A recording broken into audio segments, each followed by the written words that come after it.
تفسیر ضیاء القرآن 15واں پارہ۔ بسم اللہ الرحمن الرحیم۔ سورہ بنی اسرائیل آیت نمبر 61۔ وَإِذْ قُلْنَا لِلْمَلَائِكَةِ اسْجُدُوا لِآدَمَ فَسَجَدُوا إِلَّا إِبْلِيسَ قَالَ أَأَسْجُدُ لِمَنْ خَلَقْتَ طِينًا۔ ترجمہ۔ اور یاد کرو جب ہم نے حکم دیا فرشتوں کو کہ سجدہ کرو آدم کو، تو سب نے سجدہ کیا سوائے ابلیس کے۔ اس نے کہا کیا میں سجدہ کروں اس آدم کو جس کو تو نے کیچڑ سے پیدا کیا۔ سورہ بنی اسرائیل آیت نمبر 61 کی تفسیر۔ اس سے پہلے یہ بتایا کہ شیطان تمہارا دشمن ہے۔ اس دشمنی کی ابتدا کب ہوئی، اب اس کا ذکر فرمایا جاتا ہے۔ سورہ بنی اسرائیل آیت نمبر 62۔ قال ارأيتك هذا الذي كرمت علي لئن أخرتني إلى يوم القيامة لأحتنكن ذريته إلا قليلا۔ ترجمہ۔ اس نے کہا مجھے بتا یہ آدم جس کو تو نے مجھ پر فضیلت دی ہے، اس کی وجہ کیا ہے؟ اگر تو مجھے مہلت دے روز قیامت تک تو جڑ سے اکھیڑ پھینکوں گا اس کی اولاد کو سوائے چند افراد کے۔ سورہ بنی اسرائیل آیت نمبر 62 کی تفسیر۔ اس آیت میں حذف ہے، تقدیر کلام یوں ہے، یعنی آدم کو تو نے مجھ پر فضیلت دی حالانکہ مجھے آگ سے اور اسے خاک سے پیدا کیا، اس کی کیا وجہ ہے؟ چنانچہ علامہ زرکشی نے تشریح کی ہے کہ جب رأیتو پر حمزہ استفہام کا داخل ہو جائے تو پھر یہ لفظ دیکھنے کے معنی میں مستعمل نہیں ہوتا، بلکہ اس کا معنی اخبرنی مجھے بتا ہو جاتا ہے۔ اگر تو مجھے مہلت دے تو میں اس آدم خاکی کی کمزوریوں کو آشکارا کر کے چھوڑوں گا۔ لأحتنکن کی وضاحت کرتے ہوئے علامہ قرطبی اور دیگر علماء لکھتے ہیں کہ جب مکڑی کسی کھیت کو کھا کر چٹ کر جائے تو عرب کہتے ہیں احتنک الجراد۔ یہاں بھی یہ لفظ اسی مفہوم کو ادا کرنے کے لیے استعمال ہوا ہے۔ شیطان کہہ رہا ہے کہ اگر مجھے تو نے مہلت دی تو میں ان سب کو راہ راست سے اکھاڑ کر پھینک دوں گا اور ان کے ایمان کا صفایا کر دوں گا، اور ان میں سے چند افراد کے بغیر کوئی ثابت قدم نہ رہے گا۔ سورہ بنی اسرائیل آیت نمبر 63۔ قال اذهب فمن تبعك منهم فإن جہنم جزاؤكم جزاء موفورا۔ ترجمہ۔ اللہ تعالیٰ نے فرمایا جا چلا جا جو مرضی ہو کر، سو جو تیری پیروی کرے گا ان سے تو بے شک جہنم ہی تم سب کی پوری پوری سزا ہے۔ سورہ بنی اسرائیل آیت نمبر 63 کی تفسیر۔ بارگاہ خداوندی سے شیطان کو لوگوں کے بہکانے کا اذن عام دیا جا رہا ہے کہ جا جو تجھ سے ہو سکے وہ کر گزر، تیرا اور تیرے پیروکاروں کا ٹھکانہ جہنم ہے، جہاں تمہیں تمہاری سیاکاریوں کی پوری پوری سزا ملے گی۔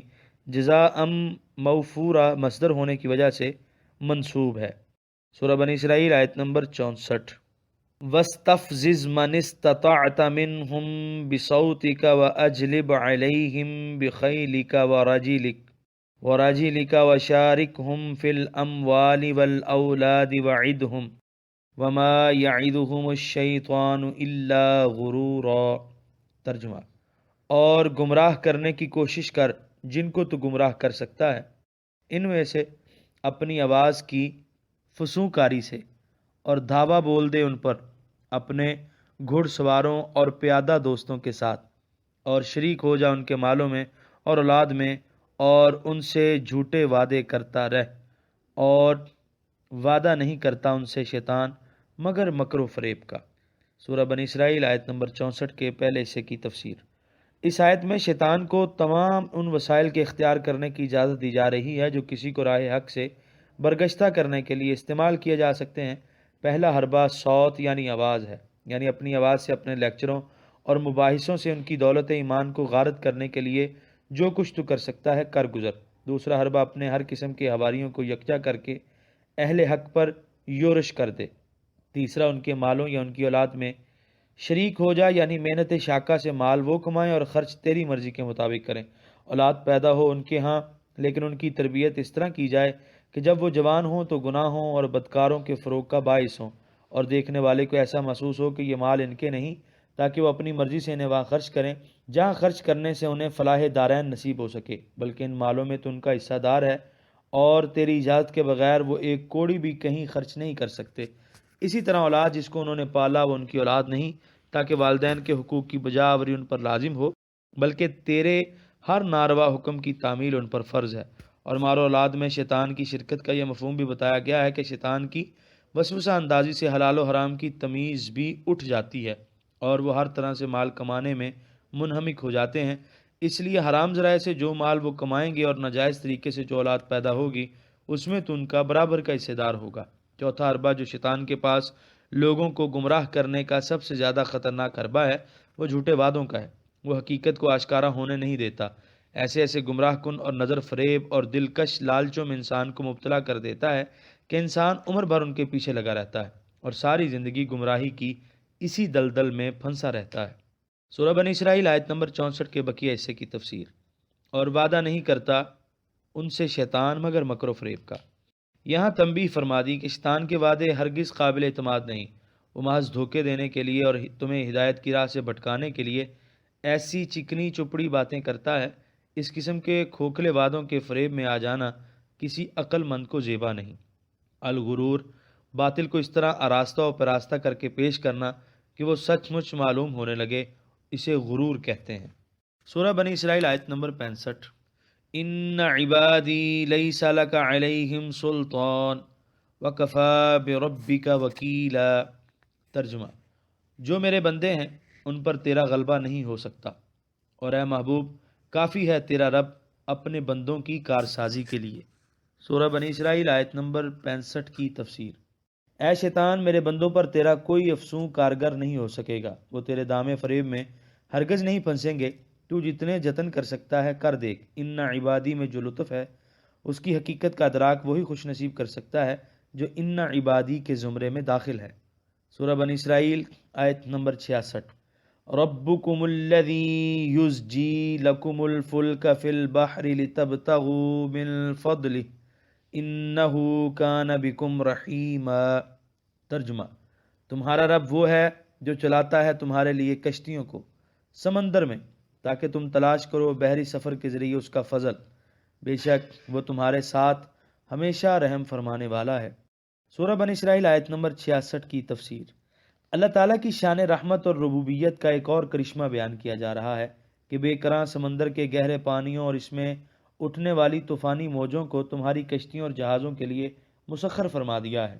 ہزاروں من بلکہ لاکھوں ٹن وزن اٹھائے ہوئے تمہارے جہاز سطح آب پر اٹھلاتے پھرتے ہیں اور تمہاری عالمی تجارت کے لیے ایسی شاہراہیں ہموار کر دی ہیں جس کے ذریعے تم آسانی سے اپنے تجارتی سامان کو ایک ملک سے دوسرے ملک کی طرف لے جاتے ہو اور نفع کماتے ہو۔ کیا یہ اس کا احسان عظیم نہیں؟ رزق حلال کمانے کے لیے اسلام نے ہمیشہ اپنے ماننے والوں کو برانگیختہ کیا ہے۔ یہاں بھی رزق کو فضل ہی یعنی اپنا فضل فرما کر مسلمانوں کو بحری تجارت کا شوق دلایا ہے۔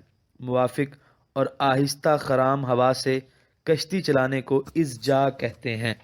سورہ بنی اسرائیل آیت نمبر 67۔ وَإِذَا مَسَّكُمُ الضُّرُّ فِي الْبَحْرِ ضَلَّ مَن تَدْعُونَ إِلَّا إِيَّاهُ فَلَمَّا نَجَّاكُمْ إِلَى الْبَرِّ أَعْرَضْتُمْ وَكَانَ الْإِنسَانُ كَفُورًا۔ ترجمہ: اور جب پہنچتی ہے تمہیں تکلیف سمندر میں تو گم ہو جاتے ہیں وہ معبود جن کو تم پکارا کرتے ہو سوائے اللہ تعالیٰ کے، پس جب وہ خیر و عافیت سے تمہیں ساحل پر پہنچا دیتا ہے تو تم روح گردانی کرنے لگتے ہو، اور انسان واقعی بڑا ناشکرا ہے۔ سورہ بنی اسرائیل آیت نمبر 67 کے پہلے حصے کی تفسیر۔ چاہیے تو یہ کہ انسان اپنے رحیم و کریم مالک کے احسانات کا ہر وقت اعتراف کرتا رہے اور شکر ادا کرتا رہے، لیکن انسان کی کم فہمی کا کیا کہنا کہ اس نے اللہ تعالیٰ کے سوا دوسروں کو بھی خدائی کے تخت پر بٹھا رکھا ہے اور ان کو بھی اللہ تعالیٰ کا شریک سمجھتا ہے۔ انسان کی حماقت کو واضح کرنے کے لیے ارشاد ہے کہ جب تم تجارتی سامان سے بھری ہوئی کشتیاں اور جہاز لے جا رہے ہوتے ہو یا ایک ملک سے دوسرے ملک جانے کے لیے بحری سفر کر رہے ہوتے ہو، اس وقت جب خوفناک طوفان امٹ کر آتے ہیں اور گرداب ہلاکت قدم قدم پر منہ کھولے تمہیں ہڑپ کرنا چاہتے ہیں، اس وقت تو تمہیں اپنے سارے دیوی دیوتا بھول جاتے ہیں اور صرف رب حقیقی کے حضور میں گڑ گڑا کر اپنی نجات اور سلامتی کے لیے دعائیں کرنے لگتے ہو۔ اگر تمہارے گڑے ہوئے بتوں میں خدائی قدرت کا کچھ اثر بھی ہوتا تو ان خطرے کی گھڑیوں میں تمہارے دل ان کی طرف ہی مائل رہتے۔ ان مشکل لمحوں میں ان کی طرف سے تمہارا منہ موڑ لینا اور ایک رب قدیر کے حضور میں فریاد کرنا، کیا یہ اس بات کی کھلی دلیل نہیں کہ انسانی فطرت میں عقیدہ توحید کی تخم ریزی کی گئی ہے، اور جب خارجی اور اجنبی آمیزش ختم ہوتی ہے تو عقیدہ توحید خود بخود بے نقاب ہو جاتا ہے۔ سورہ بنی اسرائیل آیت نمبر 67 کے بقیہ حصے کی تفسیر۔ تو تم روح گردانی کرنے لگتے ہو، لیکن جب وہ اپنے فضل و کرم سے تمہاری سابقہ نافرمانیوں کو نظر انداز کرتے ہوئے تم پر کرم فرماتا ہے اور تمہیں سلامتی سے ساحل پر پہنچا دیتا ہے تو تم اس وقت پھر اس سے روح گردانی کرتے ہو اور اس کے ساتھ اوروں کو شریک ٹھہراتے ہو۔ انسان کی ناشکری کی بھی آخر کوئی حد ہے۔ سورہ بنی اسرائیل آیت نمبر 68۔ أَفَأَمِنْتُمْ أَنْ يَخْسِفَ بِكُمْ جَانِبَ الْبَرِّ أَوْ يُرْسِلَ عَلَيْكُمْ حَاسِبًا ثُمَّ لَا تَجِدُوا لَكُمْ وَكِيلًا۔ ترجمہ: کیا تم بے خوف ہو گئے ہو اس سے کہ اللہ تعالیٰ دھنسا دے تمہارے ساتھ خشکی کے کنارے کو، یا بھیج دے تم پر اولے برسانے والا بادل، پھر اس وقت تم نہیں پاؤ گے اپنے لیے کوئی کارساز۔ سورہ بنی اسرائیل آیت نمبر 68 کی تفسیر۔ یعنی اے مشرکین، تمہاری حماقت کی بھی حد نہیں۔ سمندر میں تو تم عذاب الہی سے ڈر کر شرک سے تائب ہو جاتے ہو، لیکن خشکی پر قدم رکھتے ہی پھر وہی تمہارے لچھن ہوتے ہیں۔ گویا تم یہ سمجھتے ہو کہ خشکی پر شرک کرنے میں کوئی حرج نہیں، یہاں کوئی عذاب نہیں آئے گا۔ بے وقوفو، اللہ تعالیٰ چاہے تو جس سطح زمین پر تم کھڑے ہو اسی کو تمہارے سمیت دھنسا دے، یا اولے برسا کر تمہیں اور تمہارے کھیتوں کو تہس نہس کر دے۔ حاسب اس بادل کو کہتے ہیں جس سے اولے برستے ہیں، حاسب اس تیز ہوا کو بھی کہتے ہیں جو سنگریزوں کو الٹ پلٹ دیتی ہے۔ سورہ بنی اسرائیل آیت نمبر 69۔ ام امنتم ان یعیدکم فیہ تارۃ اخری فیرسل علیکم قاصفا من الریح فیغرقکم بما کفرتم ثم لا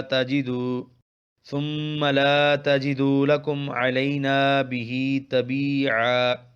ترجمہ: کیا تم اس سے بے خوف ہو گئے ہو کہ اللہ تعالیٰ تمہیں لے جائے سمندر میں دوسری مرتبہ اور بھیجے تم پر سخت آندھی جو کشتیوں کو توڑنے والی ہو، پھر غرق کر دے تمہیں بوجہ کفر کے جو تم نے کیا، پھر تم نہیں پاؤ گے اپنے لیے ہم سے اس ڈوبنے پر کوئی انتقام لینے والا۔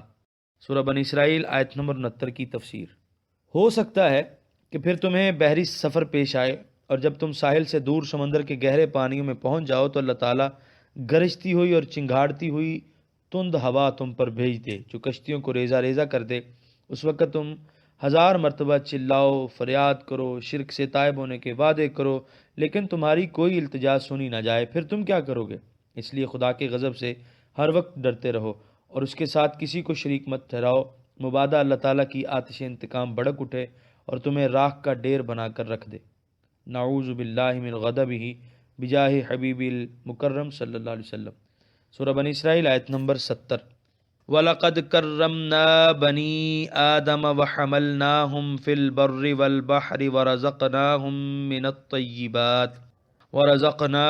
مِنَ الطَّيِّبَاتِ وَفَضَّلْنَاهُمْ عَلَى كَثِيرٍ مِّمَّنْ خَلَقْنَا تَفْضِيلًا۔ ترجمہ: اور بے شک ہم نے بڑی عزت بخشی اولاد آدم کو، اور ہم نے سوار کیا انہیں مختلف سواریوں پر خشکی میں اور سمندر میں، اور رزق دیا انہیں پاکیزہ چیزوں سے، اور ہم نے فضیلت دی انہیں بہت سی چیزوں پر جن کو ہم نے پیدا فرمایا، نمایاں فضیلت۔ سورہ بنی اسرائیل آیت نمبر 70 کے پہلے حصے کی تفسیر۔ بے شک ہم نے بڑی عزت بخشی اولاد آدم کو۔ حضرت صدر الافاضل قدس سرہ نے تمام وجوہ تکریم کو ایک جامع فکرے میں بیان فرما دیا ہے۔ عقل و علم و گویائی، پاکیزہ صورت، معتدل قامت اور معاش و معاد کی تدابیر اور تمام چیزوں پر استیلاء و تسخیر عطا فرما کر اور اس کے علاوہ اور بہت سی فضیلتیں دے کر۔ علامہ علوسی رحمۃ اللہ تعالیٰ علیہ نے وجوہ تکریم میں محمد بن کعب کا یہ قول بھی ذکر کیا ہے، یعنی حضور علیہ السلام کا اولاد آدم سے ہونا تمام نوع انسان کے لیے وجہ صد افتخار ہے۔